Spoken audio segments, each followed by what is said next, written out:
ఆర్థిక సమస్యల్ని ఎదుర్కొంటోన్న తెలంగాణ ప్రభుత్వం అభివృద్ధి పనులకు ఎమ్మెల్సీలకు నిధులు కేటాయించలేని పరిస్థితి ఏర్పడింది. దీంతో వారిలో అసంతృప్తి వ్యక్తమవుతోంది.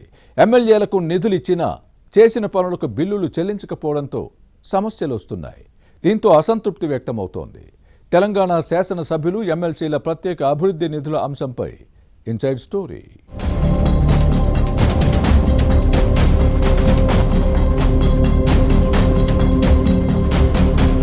ప్రజాప్రతినిధులు జనంతో అనుబంధాన్ని కొనసాగించడంలో అభివృద్ధి పనులు కీలక పాత్ర పోషిస్తాయి.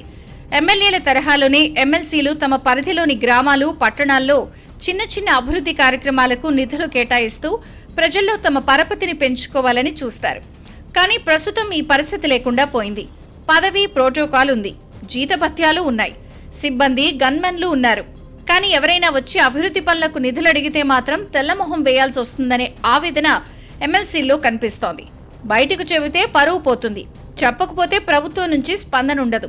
దీంతో తమ పరిస్థితి కక్కలేక మింగలేక అన్నట్టుగా ఉందని సన్నిహితులు, అనుచరుల దగ్గర అసంతృప్తితో పాటు ఆవేదన వ్యక్తం చేస్తున్నారు.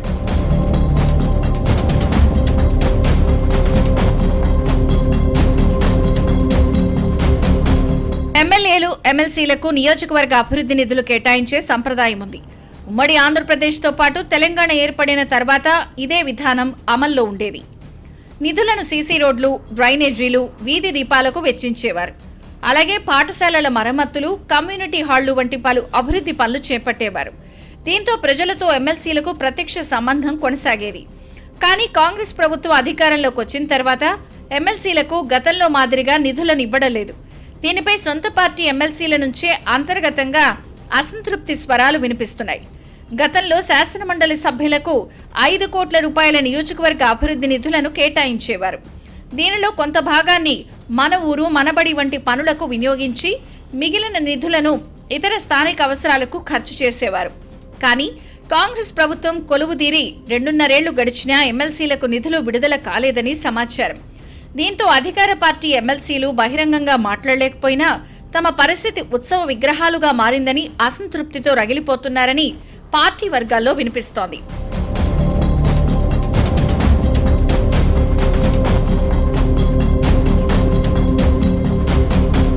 ఎమ్మెల్సీలను పక్కన పెడితే ఎమ్మెల్యేల పరిస్థితి భిన్నంగా లేదనే అభిప్రాయం ఉంది. కాంగ్రెస్ ప్రభుత్వం ఒక్కో నియోజకవర్గానికి ప్రత్యేక అభివృద్ధి నిధి కింద 10 కోట్లను కేటాయించింది. దీంతో పలు రకాల పనులు చేపట్టారు. కానీ చేసిన పనులకు బిల్లులు సరిగ్గా రావడం లేదని ప్రచారం జరుగుతోంది.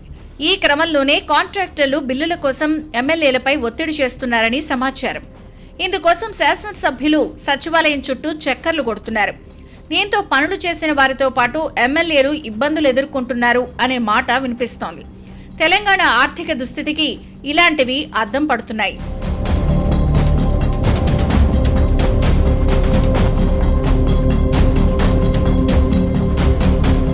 ప్రత్యేకించి అధికార పార్టీ ఎమ్మెల్యేలు, ఎమ్మెల్సీలు ఇటు నిధులు, అటు బిల్లుల కోసం ప్రభుత్వంపై ఒత్తిడి చేస్తున్నారు అని వినిపిస్తోంది.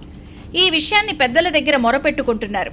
అభివృద్ధి నిధులు లేకపోవడంతో కొత్త పనులకు హామీ ఇవ్వలేని పరిస్థితి ఏర్పడింది అనే ఆవేదన వ్యక్తమవుతోంది. దీంతో ప్రజల్లోకి వెళ్లడానికి ఇబ్బంది పడాల్సి వస్తోందన్న ఆందోళన శాసనసభ్యుల్లో కనిపిస్తోంది. ఇలా బిల్లుల కోసం ఎమ్మెల్యేలు, ప్రత్యేక అభివృద్ధి నిధులకు ఎమ్మెల్సీలు ప్రభుత్వంపై ఒత్తిడి చేస్తున్నారని సమాచారం.